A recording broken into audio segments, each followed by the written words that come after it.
pamberi pedera ramambo mutasa ndamira pamberi pedare ramambo mutasa zvese ndizvo zvichokwadi zvese zvandicataura ndezvechokwadi chikanyepa chabatwa nemhosva chikanyepa chabatwa nemhosva mwari arimbatsiro mwari arimbatsiro wake pamusoro mambo mutasa pamusoro makurukota avo ini ndinonzi Baraka aka TVAP Thomas mununga wangu inini ndiri mukuru kwaari inini munyaya ndainga pano iapili yatakaitirwa pamuzvari muparutsa yatakatorerwa yatiri kunzi titorerwe munda pati yemunda wedu isusu uri pamushaperi kuti upiwe nekwamai vange isusu tagara pamusha uyu takakurirapo. Now I'm about 73 years old. Takurira ipapo for 60 years, the last 60 years, ndaigara pamba pamusha. Hatina kumboona vanhu vekwamwari vangepo vachisvikapo. Hapana munhu akamborima panhu patiri kuryira pacho kapiece of land kacho ikaka. Zvakaitika ndezvekuti muna 1986 vanhu vecoffee Growers, Dambanda Growers Coffee Association, vakauya vakatungamirirwa naheadman ainzi Cyril Mparutsa. That headman ndobva asvika vati vanekwatirwe taakutora munda uri kuzasi kuno kwamuri kuno kuti tivape vanhu vacho veCoffee Growers Association kuti vaise maseedlings avo ecoffee vanhu vese vachiita coffee ipapo. Izvi vakazviita inini ndikatowo a member of that association. Munhu akanga ari mukuru akatungamira association yecoffee ainzi Georgina Tilwepi akanga ari mainini wangu ini mudzimai wemunini wababa wangu nemunhu ainzi Nhamo Benza ndo vakauya nasekuru naCyril Mparutsa akanga ari acting headman at that time in 1986. Isu hatina kupongana nawo tikati ngatiti sezvo yakanga iri development to everybody. Kuzoti papa 1986 vanhu vakacontinue muna 1992 somewhere there coffee haina kuzotengwa nevanhu veEU because of masanctions. They just vakasiya varimi vakadaro varimi ndokuregera fortune. Saka pana pakabva pabvano hapana munhu akanga achabatarisa. At that time in 1990 kupera kwake munhu anonzi Oliver Mparutsa akanga headman then acting abviswa akanga headman akanga ari Oliver Mparutsa. Inini ndekuti ndakanga ndaamemba yeassociation ndokuona potential yepapanapa ndakaenda kuna headman Mparutsa Oliver kuno ndikati ndauya ndiri kukumbirawo nzvimbo iyi yekuti ndiite sei pandiri kurima coffee kumusoro kugonga kuno kwangu nditoisa hangu mabhanana ekuisa zvimwe zvinhu vakanditi enda unofenza hatina problem nazvo. Chandiri kudisputa paverdict yakabva kwaheadman Mparutsa kuti ndakanyepa. Zvino handichazivi kuti umwe headman anoti wakanyepa umwe asina kundipa mapepa ekuti ndakamunyepera. Ndo chinhu chandakapotsekana nacho. Ende panzvimbo iyoyo for the 60 years going backwards pairimwa nevanhu vekwaBenza. Mai vainzi mai Edgar Benza ndovairima pazasi pacho ipapo pamunda wese iwowo. Asi nekuti pazoitika hondo mai ava vakasumuka vakauya kuzogara kuno kumusoro kwakakwira kwaMutasa district kuno ndokusiya kusisina nzvimbo kusina munhu.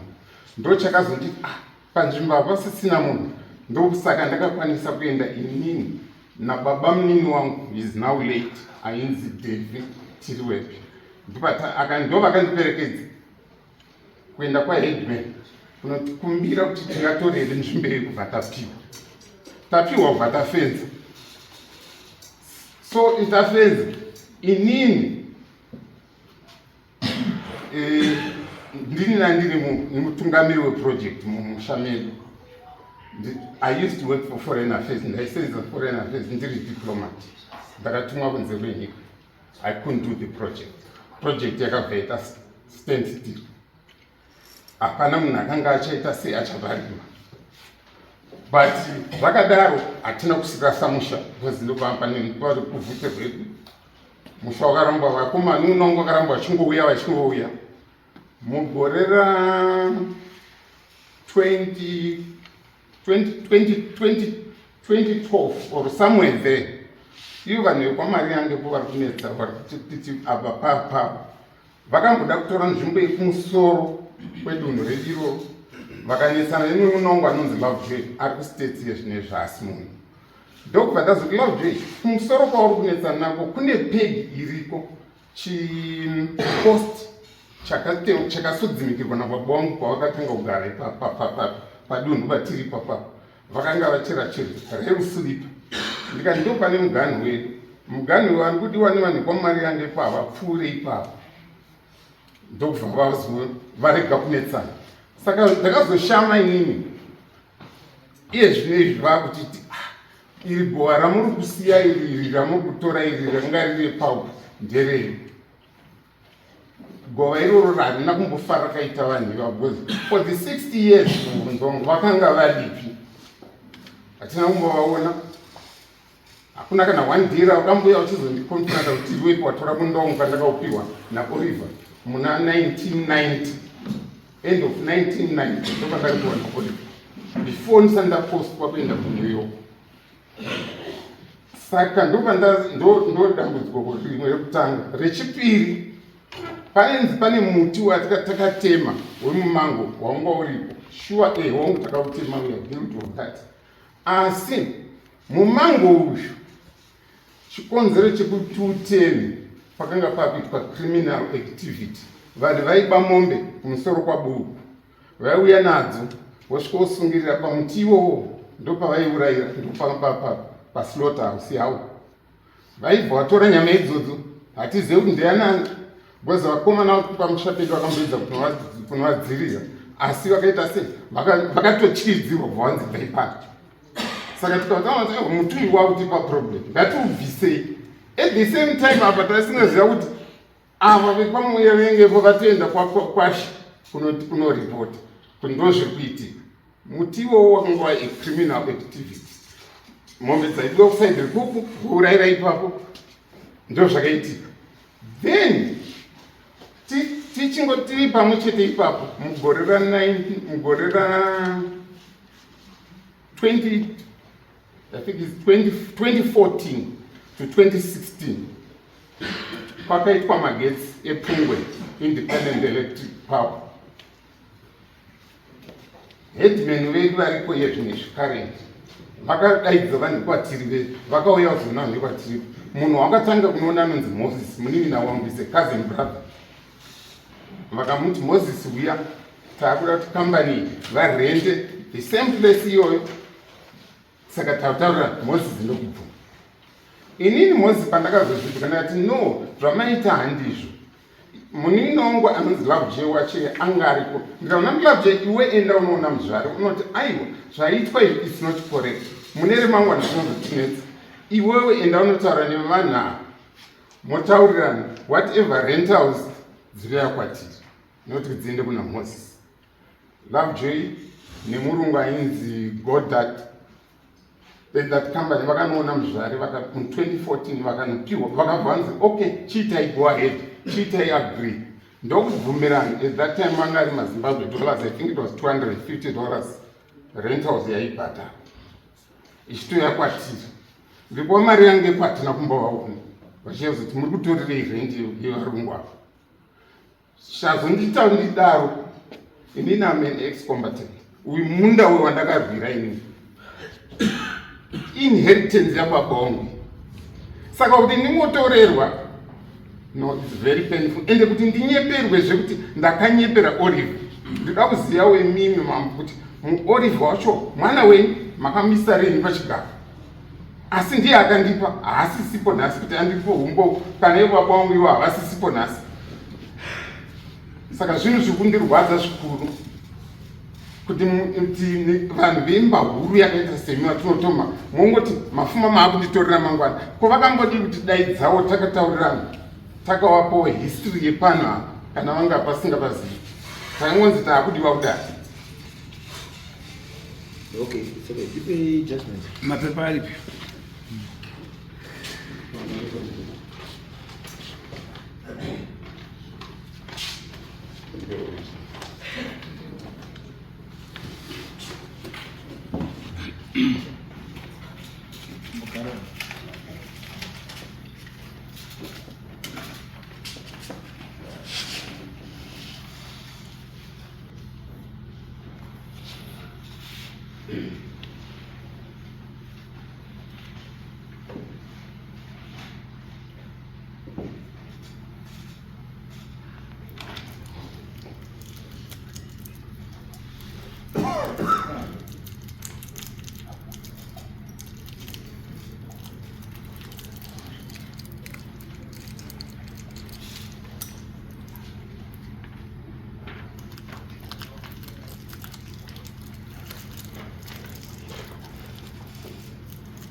There's something confusing about this judgment.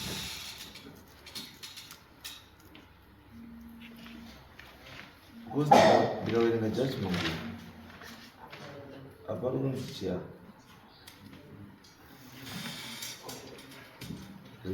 rakati munandewe kwa mari vangepo and so then I flip over ndona marizi dzakapiwa panumber 4 pari kunzi mushure mekunge nyaya yapinda mudare ishe wakaudza mativi maviri kuti warege kumushanda kusvika dare rapa mutongo waro. Meaning abana change. So what's the meaning of this judgment? They note number 5. Now they note wakazvidza dare. What is this?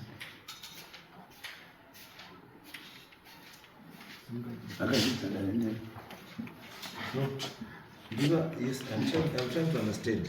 Handini takanyora dare renyu rimwana uye ndo rakanyora. I know, those are not. It's not question. It's not inini chandikanganisira padare. I think it's very painful kuti unzi munhu I work for the government. Tosedzera government. Ndanyepa ndo pandirwadza chete. Isusu hatasi zvese. Isusu totarisa nyaya. Yeah, that's true.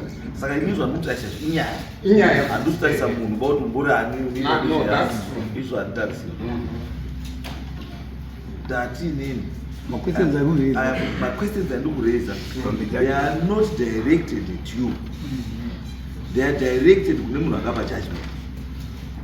Oh, I see. But according to this judgment, it seems like the judgment is pending upon a judgment. But at the same time, LC4 same time, same date and everything. Rupa judgment. And deeper of Rupa judgment. Number 5. Even to our food are not wakazvidza dare animal.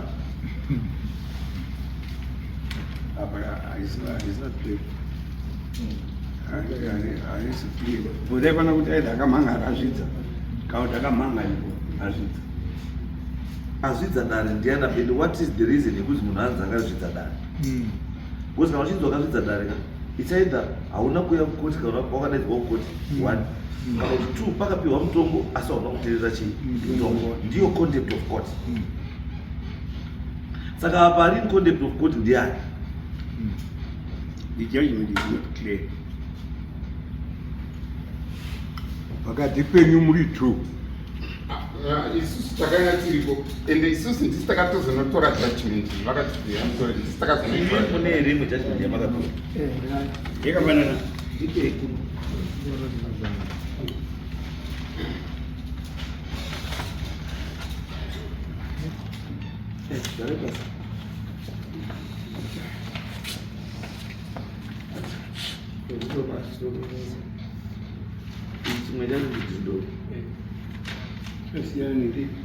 chakatozi 38 March.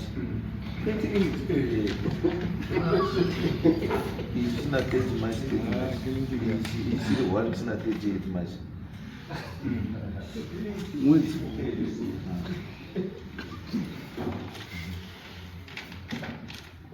Anzani uyu mari wangu.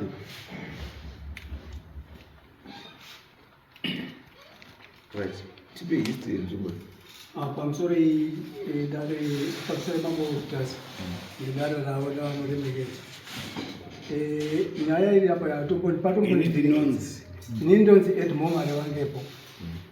Pandaona ava vachimira ndatoona ndatombovhiringikawo nekuti ava havasiriwo wandandokwikwidzaana navo kubva pekutanga. Uyu anonzi Thomas, uyu anonzi saka chazvoita ava vasati vatadze kupindura ava ndo inyaya yekuti vakanga vasiri mhosva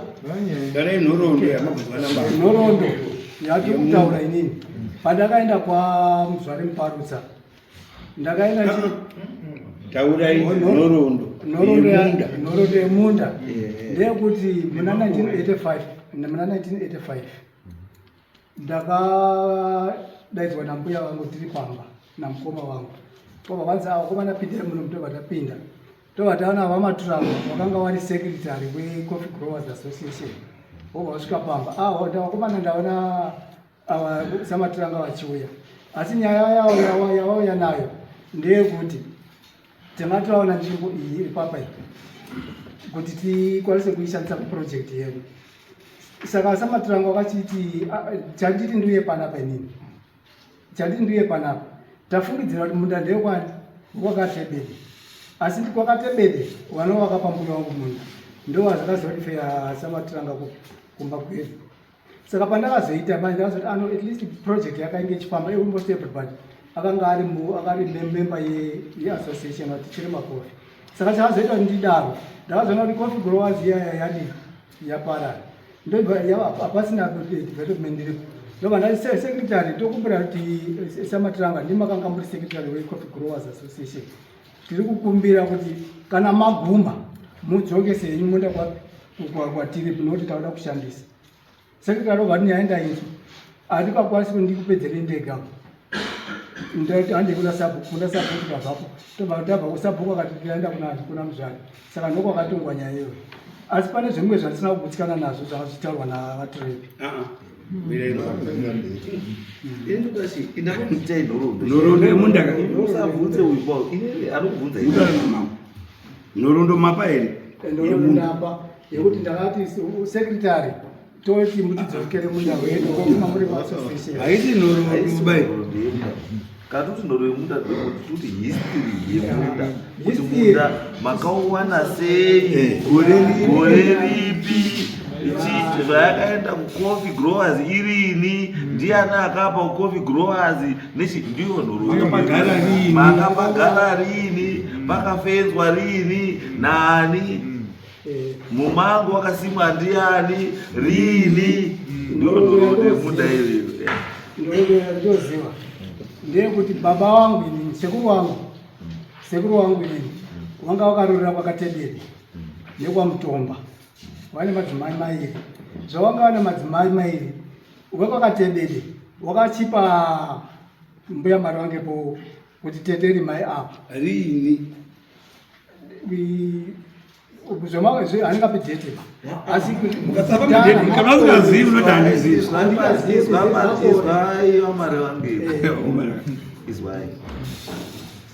mukati handingapi dhete umwe ari kupa dhete mbuya wangu ndakazvarwa mbuya anotori mai vangu rini ndopane nyaya 1971 mira hamuna zidauza kuti kudzora imi makazwana 1971 handiti which means makazotanga kuziya zvamurikutoita chaiko ka 1671 87 imi mati munda makazoapproach 85 mamine 15 years ndizvo mamune 15 years mwamadaizwa nambuya 15 years mwamaenda kwaSabhuku aiwa mwamaenda kwaishe sorry ndikuti pamba pedu ndinakadaidzwa nambuya ndisendakanda wakomana pindai munomu ndikupe umboai babu samhanye mambo samhanye ba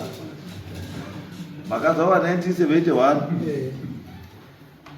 weCoffee Growers wakauya 1985 85 minus chi minus 71 which means mamine chi 14 years ndipo makazowakomana pindai ndizvo mumba nambuya manga muri wangani wakapinda mumba tatiri tu inena mukoma wangu wakashaika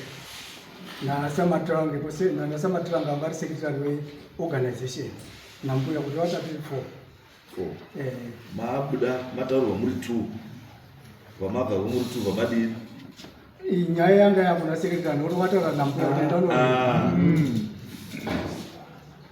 tati mapinda mumba samatiranga wakudaidzai muri 2 mataurirwa nembuya muchibuda mukicheni vamadini takabuda panze siswana vamadini samatiranga wobva wachikondinya nezvanga wataurwa nambuya saka imi havana chamunoziva chandoziva ndechekuti ndavana samatiranga vakakumbira ipamba izwai bambo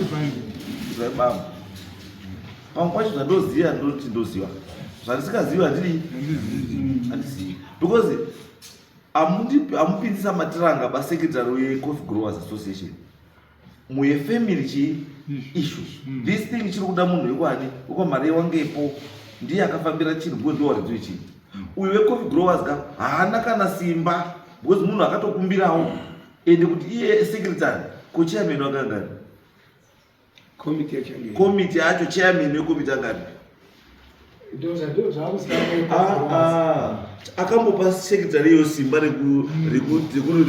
rekudecide on behalf of the association ndiani organization ndo yakuziva angari chairman ndiani anga ari chairman nguva yacho ndiani tikatotaura secretary iwewe ndiye anotoziva uyo ndiye anotoziva zveorganization miraika secretary chapindawo naye tinombodai mimi chandinoziva imi mabvuzandoa chamunoziva ndoziva chandisingazivi handizivi according kune zvirainao zvatakatoresana time yakaitika zvinhu izvi you are a minor kana maagreement hausaina agreement haufambiri chinhu you are a minor kana mukoti haumiri ine 14 years pakaitika zvinhu izvi tatwai ndikubvunza kuti zvomataurirwa ndimbuya handisi mabva mabuda mukicheni uyu tandarika wenyu wavhasara nambuya mukicheni imo masikudai kunze abuda nambuya mukicheni handisi zvaanga akuita zveassociation ngezvake handisi saka makazoziva sei zvakasiya achitaura nambuya ende nambuya wakanga wataurei wanga uri mutaurei chawakasarira wari 2 imi mwaridzwe mutamuri kunze pamabvunza kuti pamakapedzerana nambuya makaitei ndikati pavakataurirana agreement yawe takanga tiripo wobva wataurirana munda ndanoshandisa then zvakudaro ndopamabvunza kuti makaitaibambo zvinoitika nezvinhu kana vanhu muri kuita lease outland yefamily handiti to an association, a registered association, panoitwa documentation yekuti nhasi munodai mukubudisa mapepa ekuratidza kuti gore rakati tatakapa minda yedu yokwamariwa miku takapa Coffee Growers Association, akasainira on behalf of Coffee Growers Association ndinhingi. Vanhu ava vakazonyora futi tsamba yekuti tadzora munda because hatisina haticharimi coffee. Asainira on behalf of the association ndinhingi, and on behalf of the family akapa munda Coffee Growers Association ndiani? Akapa munda ku Coffee Growers Association pamari vangepo ndiani? Mbuya wangu mike mari wangepo. Mbuya hana simba rezvinodzinza. Mbuya hapi munda wedzinza kuvanhu mushango nevarume. Mbuya mutorwa. Papa sezina varume. Papa sina varume ngwese. Kwamari vambopo hakuna vanhu. wakanga wariko asi saka sei mbuya akazopinda mudisagreement wanasa mari wangepo wasipo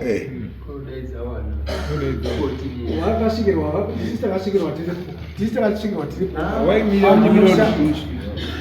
takasvikirwa tiri pamusha. It's not an issue kuti aripo ndiani.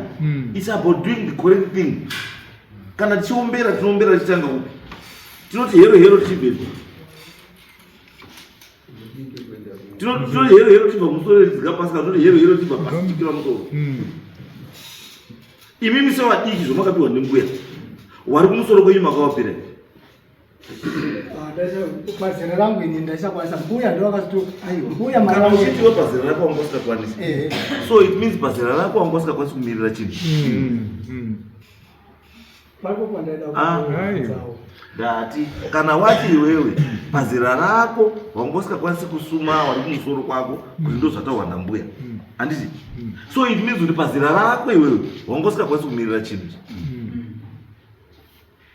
Plus pauya vanhu vemagetsi vakanga muripi ndingakupindura apo panze pazera rako pindura zvese pandiri kuti pazera rako wakanga uripi chakamira wabvunza vakati pakaita agreement mapedza makabuda mukabva maenda kupi which means kuti procedure yakazoitwa navakuru ndadaidzwa nisembo kuti pinda mumba munomu procedure yakazoitwa kunevakuru kumberi handina bayo chandinoita badzi ndechekuti ndakapa umbowo kuti ava ndakawanza kuchiva chikumbira ndosaka nachida chiti kungotaura kuti agaizika nyaya yemunda uko handitozivi nyaya yemunda auziziya chiro handitoizivi yemunda because kana wakuzodaidzwewo kuzi uyu ndewe Coffee Growers Association akudzora kopa akambopiwa anga aripo ndiani ndakakaita confusion pakukumbirwa ndakange ndiripo ndindakamna 1985 ndopatakaizwazvishamwari ndopandokubvunza ini alright payakadzoswa yakadzoswa unani pakudzoka ndopandakazoenda yakadzoswa rini ndakaclaim wakadzoswa rini wakadzoswa rini munda wakadzoswa patakaenda kwamambo zvinezvi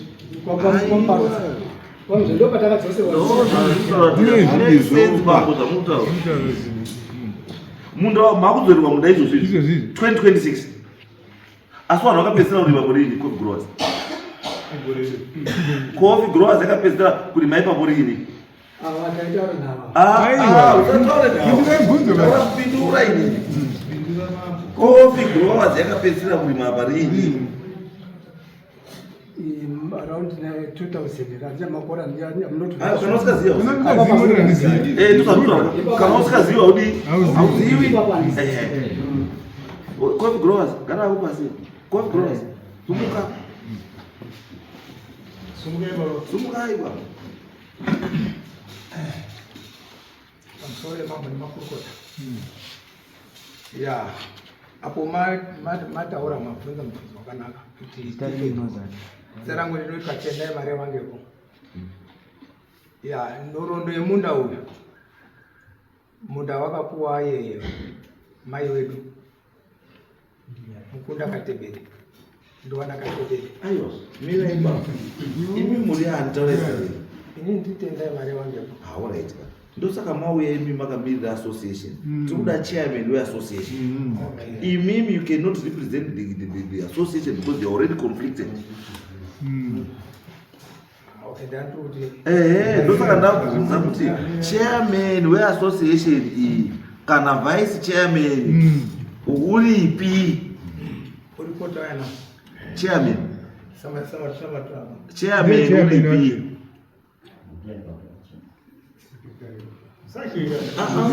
Ati chairman Mutoti, organization yanga ni secretary chetu za mutoti. Mudofanana na chairman bana. Dati organization ya hii run pasina chairman. Iyo ungatoti ngoro secretary suka chairman wako. Chairman Sanya wo. Muruzi yazo mutoti.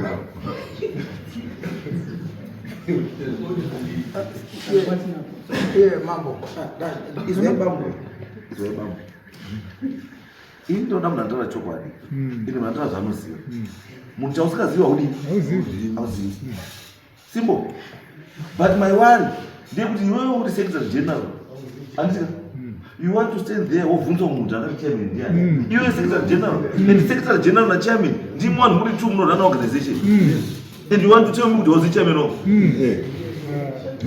Mutobvunza baba kuti chairman ndiani. Ziruta rota mususi wabva. Inini ndasumuka ndakamira. Mira izvo zvese anoinazvo ba. Pandati ndikuda secretary general. Anditi masumuka mga ndimi secretary general we association. Anditi ndikakubvunza kuti secretary general we association chairman wenyu ndiani? Mukaratidzwa kuti amuzivi. Sorry. Ndaita misunderstand. Ndasumuka ini ndakanapo ndataura kuti inini ndiri mari wangepo. Ndandoda kuti nditsindire. Ndibatsire mwana Hamusumuka imi mugarai pasi. Ndati ndoda chairman we coffee growers. Uripi? Ndasumuka. Uripi? Chairman. Baba muri chairman here. Kana muri chairman garai pasi. Saka chairman hambomuzivi. Zvino muri kuti association yacho kuti hamuzvizivi ba. Saka nyaya yomusikazivi ba musaitaure ba. Nyararai. Mona zitoto. Mazvizwaone Isusu toda zvinhu zviri clear. Isusu tinogara guys. Isusu kana mauya, isusu totonga nyaya tonge chi. Atonge vanhu. Isusu totonga nyaya. Because we want facts here. Because we cannot deprive munhu chinhu chake. And kana chinhu chako, anditi show us, prove to us. Nema facts kuti ndechako. Haufaniri kuti isusu tiassume kuti ndechako. No. Prove to us kuti ndechako. We want my documents apa, toda mapepa akasainwa, my agreements between the association nemhuri irapa. Angakamirira mhuri pakaitwa that agreement ndiani omira apa kuti ndiri ndakamirira mhuri inini ndichita this agreement. Kana pasina munhu angakamirira mhuri andika, and you don't even know kuti ndiani. Then it means hamuna chamunoziva.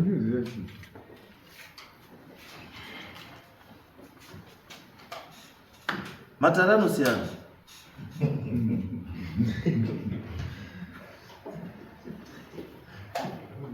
vamakaronga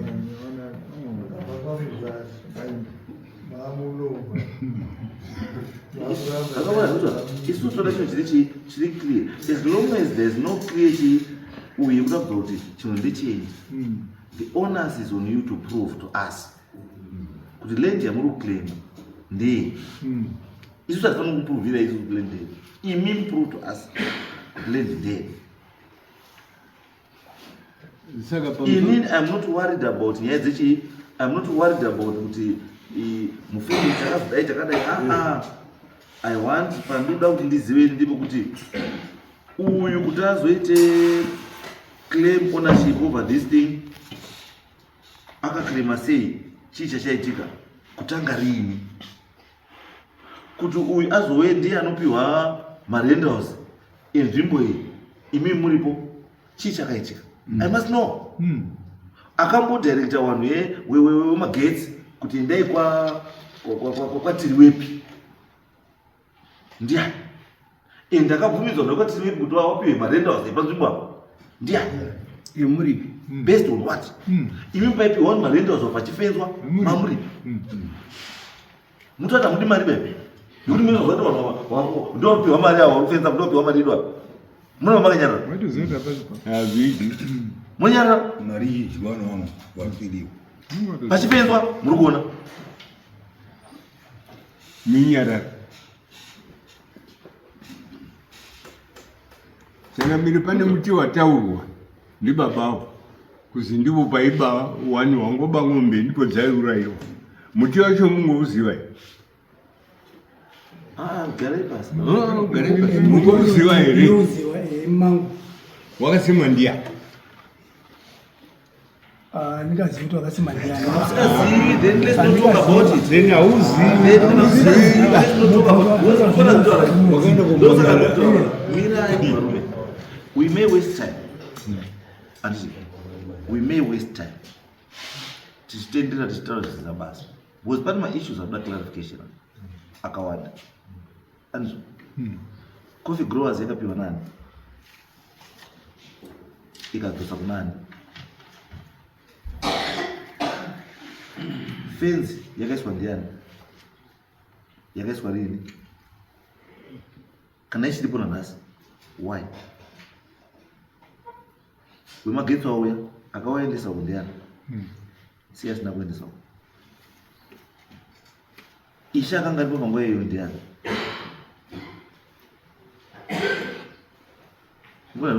Because mutemo zvaunotaura ini ndiri panapa ndiri mambo. I cannot overturn a decision yakaitwa namambo akanga ari emusanda wavo. Hakuna mutemo wakadaro. Kana mambo anga aripo akatodecide kuti ichi ndo chinoitwa ichocho, ichocho ndo chinoita. If you are not happy with that judgment, mazuva acho iwawo. Because time may appeal in time. You cannot wait for 35 years to appeal to a decision. You cannot wait for 21 years or 30 years kuti muzoita appeal. Muzvare iyoyo akaita ishirini. Ndarabisha aripo. Ndarabisha pinda rini. 83 tetapinda after 83. Yes. Well after 83. Ndarabisha kawazofa 89. And isu tongoti do katiti 85. And which means 15 plus 3, that's 41 years. And you want to appeal against the decision that was made 41 years ago. And you want to appeal now. Ndizo Matisekesa ndiwana. And also ndizo here kuti a decision that was made because kuti kana papa ino ishe anga aripo before ishe uyu. Andizika ishe uyu haakwanisi kuchinja decision iyoyo yakaitwa naIshe. She cannot change decision yakaitwa naOliver. The only way yaichinjwa decision yakaitwa naOliver was through an appeal. And so if that was can appeal is nakuitwa, what does it mean? It means the decision given at that time is still binding. Ndiyo ilipo. Hakuna ime decision beside that all.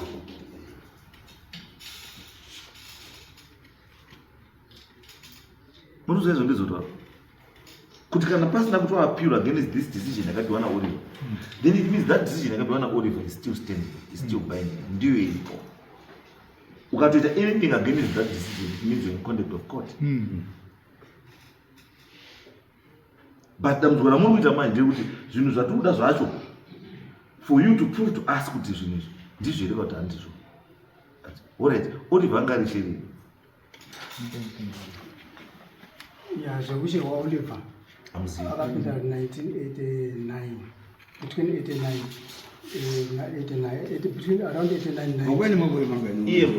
ndapedza form 4 1989. Alright, mira iye muzvara akapinda rini?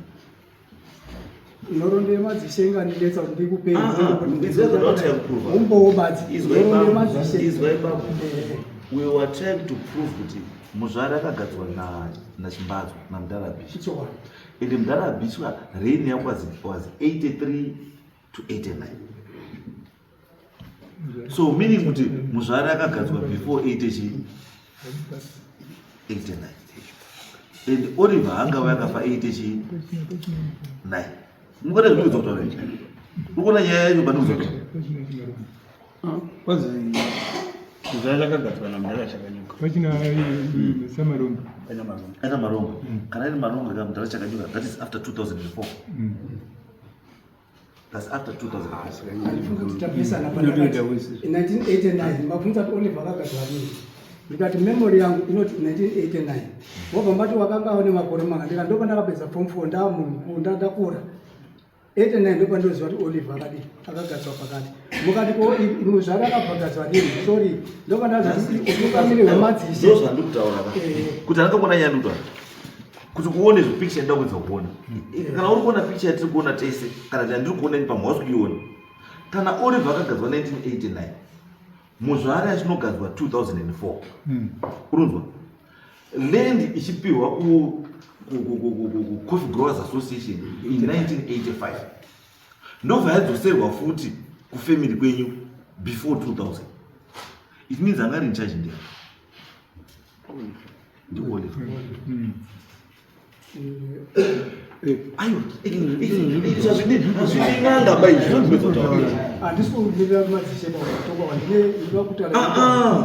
according to this letter iyi pakanyorwa kunzi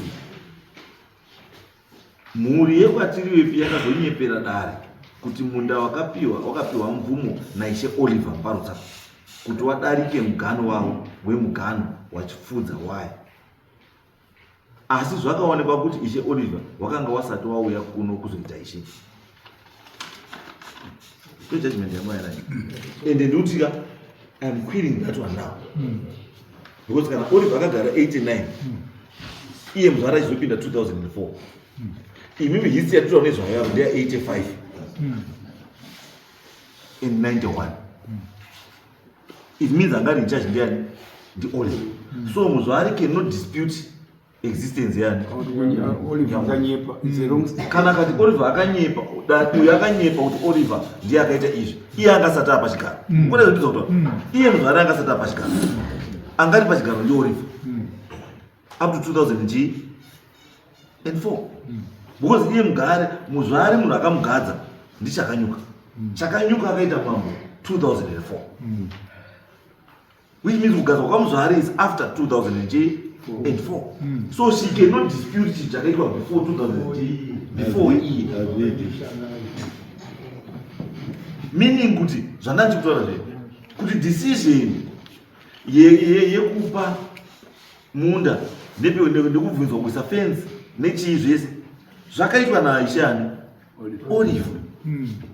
Hazvina kuitwa namuvhare bako ende muzvara haikwanisa kuchinja zvinhu izvo. Mukuona zvandikuedza kutaura muri kuona zvandikuedza kutaura paripo pandisina kuchekerwa napo documentation agreement yakaitwa between Coffee Growers Association nevanhu vekwamari vangepo mandibvunza inini ndikati handinapa hapana zvakanyorwa then plaintiff ari kukwikwidza haana documentation raaprova apapo kuti nditi takabvumirana nezvakati saka ipapo ndaona kunge side racho handisizoyorwa documentation ndangachita documentation.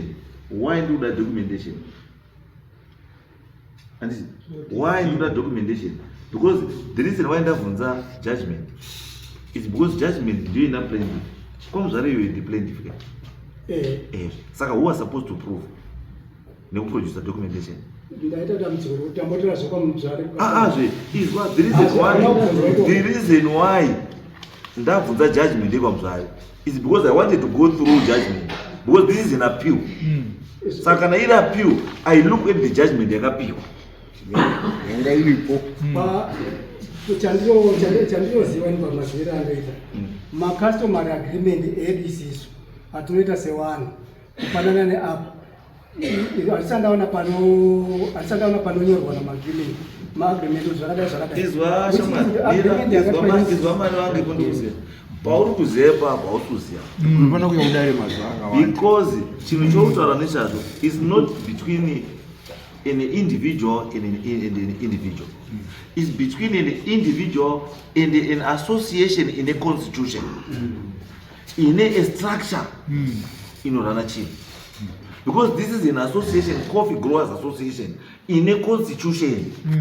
And in a board rikurana chinhu. It's not one person.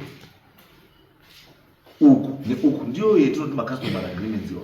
But this is an association in a constitution in a team. And it will an agreement neani individual. Business agreement. This is a business agreement. It cannot be a verbal agreement. It's not paper. Pane kubhadharana. Pane kubhadharana. Pane time frame. Pane time frame. Pane chii zvese zvinofanira zviripo. Because this agreement was not open. Zvokuti Coffee Growers ndasika saka muti Coffee Growers ndasika yakati tirundo continue kurima. Vanokudzoka. Pandakazoenda ini ndakavapa time frame yekuona kuti vanhu vachiri kukondinya as an organization, asi pandiri kuchema ndepekuti kana yanga iri organization iri kuita zviri pamutemo zvaifanira kuti zvakaitwa pandiri zvaifanira kuti vaingada varumaagreement avo naClaim. Ngatisiye agreement. Agreement is okay. Mese amuzivi because hapana producer. Saka mese muri pasame level amuzivi. Dai kuti paina producer ndio tete. No mese amuna producer. But secretary uripo kaweyo this thing. Uripi secretary ndiye anako. Ndiye unochengeta ma documents e organization again. You do the paperwork. Where is the agreement? Mapepa acho izvakataurika apa. Aripi. File an organization riri kupi. Saka panapa mauya muri kana mauya muri secretary kama mafa kwa muri secretary ne file ane zvese imaziyo munhu wese munhu saka inini nyaya yangu pairi very simple. Pairi nyaya yangu inini haisi kwesoko. Nyaya yangu iri pekuti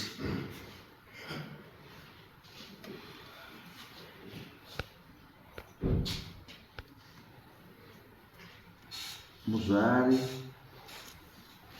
pakatanga nyaya iyi nekupera kwayo akanga asikwa.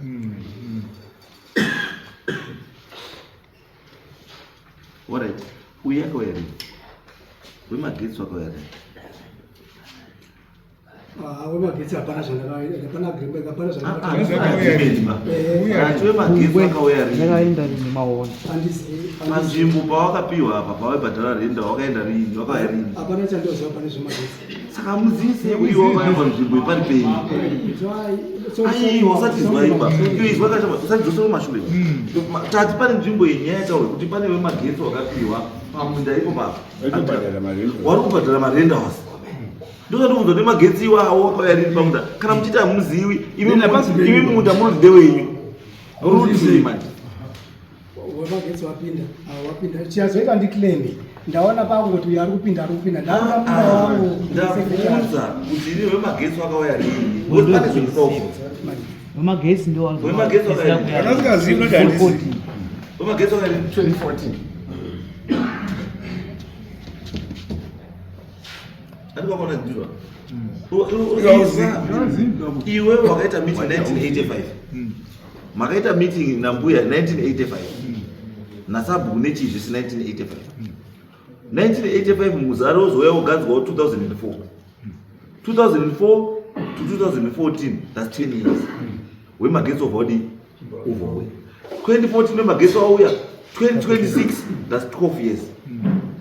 That's 12 years. Wemagetsi warichi wow.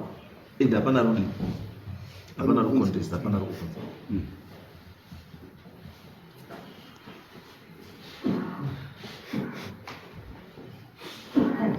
ndofunga kuti sorry papsore mama ndodaira kuti nyaya yapandinoda kufara napo ndepekuti weAssociation Coffee Growers Association newemagetsi maorganization ali nechimwe chete ane organogram nesystem yakafanana nekuti awa kana ine mindibata kuti hapana agreement yatakapanana neawa izvaipandura kuenda kwesina yangu paipo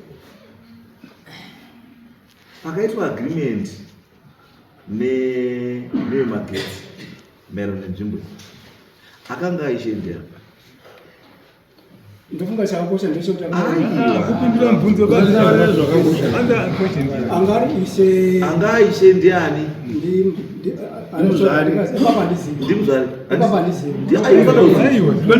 muzvare akagadzwa 2004 wemagetsi wakauya 2014 which means akaita agreement yemagetsi ndimuzvara ndo saka ndati isakani auziva ishe ndani zvatinoita alright musapindura vanhu vashamwari ichimugatedzane ndokanganwa zvanoda kubvunza chekuti mirazvo zvanoda kubvunza ndoda kubvunza zviri simbo muzvare wakazwa 2004 muzvare koita dhiri remagetsi 2014 muzvare presides over dhiri remagetsi and muzvare then direction remagetsi kuti marenda wazomuendesa kwani kwatiriwepi nhasi the same muzvare iyoyo wodzoka futa woti munda ndiwa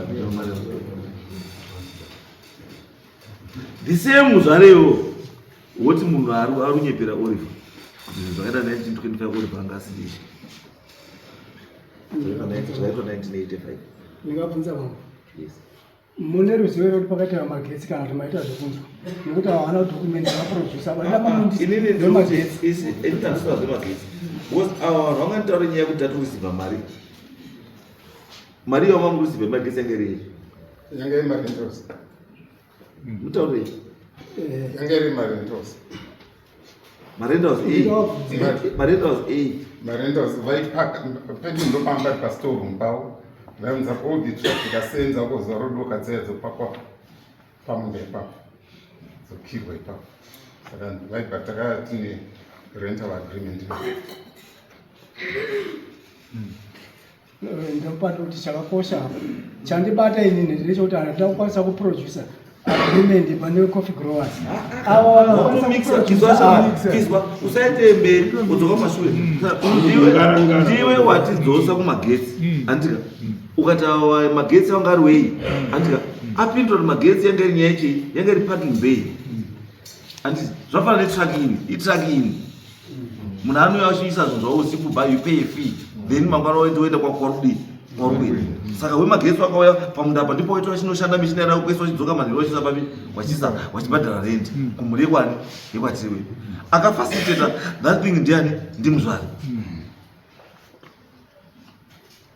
pakati ndokutidzosera mashure chandibata inini ndechekuti iwewe hauna agreement pane association nekuti makapanana munda uyo nambuya wakwasaka zvaka zvakanaka nyaya dzemaagreement dzikandingoitsi pasaidi andrew ndikuononga yako nyaya yako ndeyekuti ava ngavakurise agreement yezesa ngavakurise agreement nechakati ngavakurise asi isusu tiri kuti kana munhu ari anga ari kupiwa mari is evident enough kana ari yanga achipiwa mari achiacknowledgwa zvishuwa mari ndandi kupiwa and muzvare ari kuconfirma kuti zvishuwa chi muvanhu waibhadhara mari saka anga achiti mari iri kubhadharwa yange ichibhadharwa ani rendi iri kubhadharwa yange iri kubhadharwa ani for what reason ndiani waibhadharwa izesi ndaida kubhadhara hapana ndiani waibhadharwa munhu unogona kutambira chuma chisiri chako usiri baba wacho munhu ukatambira chuma chemunhu mwana wanozotaurwa kuti munhu matambira chuma handi yeche ukaramba wakanyarara chinoyiwa ndo zvandazoita nhasi kuti munhu wamaipa ava haasiri ye bani ndini muridzi saka ndamira padare pano saka tachitipuruvhira kuti uri muridzi ndo vandati handina agreement iri written saka it's not about the agreement necoffee growers. It's not the agreement. And it's about proving kuti muridzi wemunda ndiani. But what chinoita kuti proof iwepo. A proof cannot just be proof. Pasina chiripo chiwanikwa. Ava vashaya ini ndashaya. Ava wakafenza. Ava vari uyamani. Iwe uri kuitei? Wapanhoroondo inobva kumanherizi. And they are saying they've been there for 60 years. And they were mhinduro yako yautaura iwo. Is there 1985? Haisviki 60 years. Umbowo pane zvamuri kutaura. Ndo patikubhesa. Vari kuti 60 years dispute the 60 years. prove to us kuti vari kunyepa kuti tikawanga isu tine 8 years tiripo. Zvokuti imi menyu yamutoara kuti takapiwa nambuya sekuru akaenda wakadzi 2 wanatezvara ndo wakatiti rimaya wanatezvara wacho waripi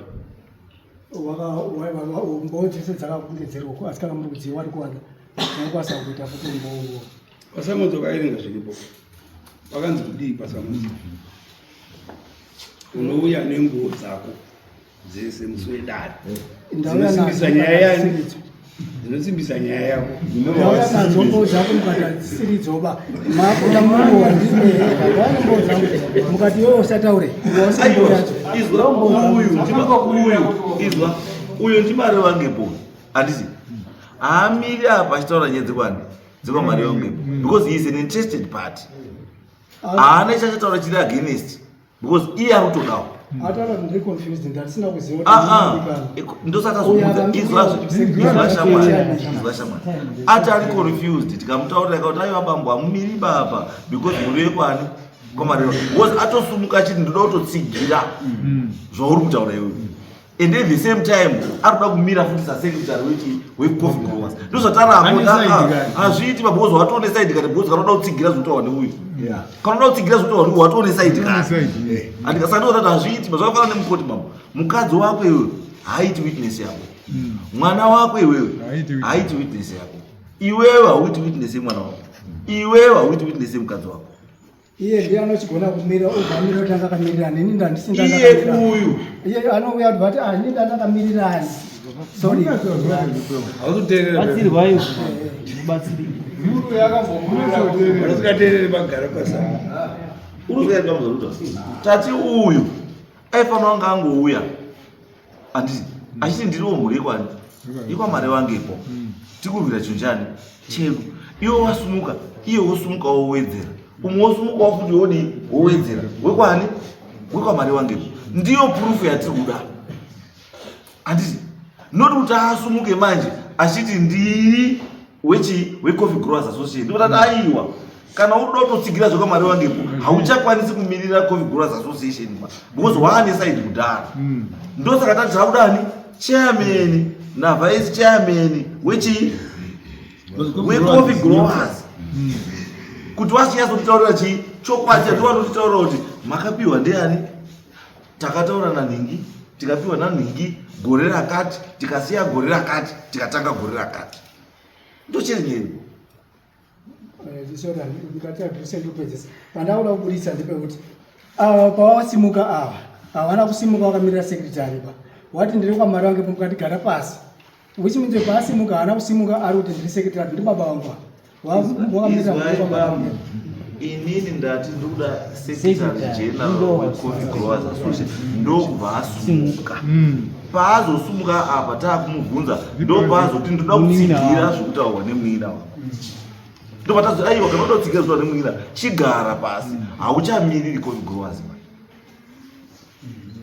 ndozvataita chete hatina kumurambidza kutaura bo tati heti yawanga wapfeka haichaitiba aiwa ndopatazoziva kuti kuchairman ndiani wakutanga kubvunza iyo ndio SG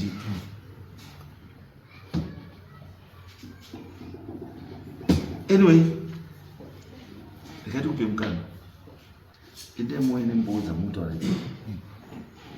endai muone nawo wese ine ndakuchida futi nani namuzvari uyu ndiri kumuda futi panapa then wakomana mukuenda nogone zvadi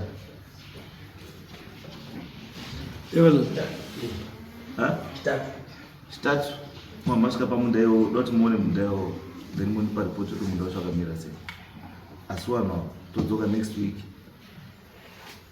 todzoka pana for judgment asi nechi nevanhu vandataura iwavo vari relevant to the case you don't bring people who are still relevant to the case kunouya nevanhu vari relevant to the case vanhu vari kuziva zvinhu zvatoda kutaura izvozvo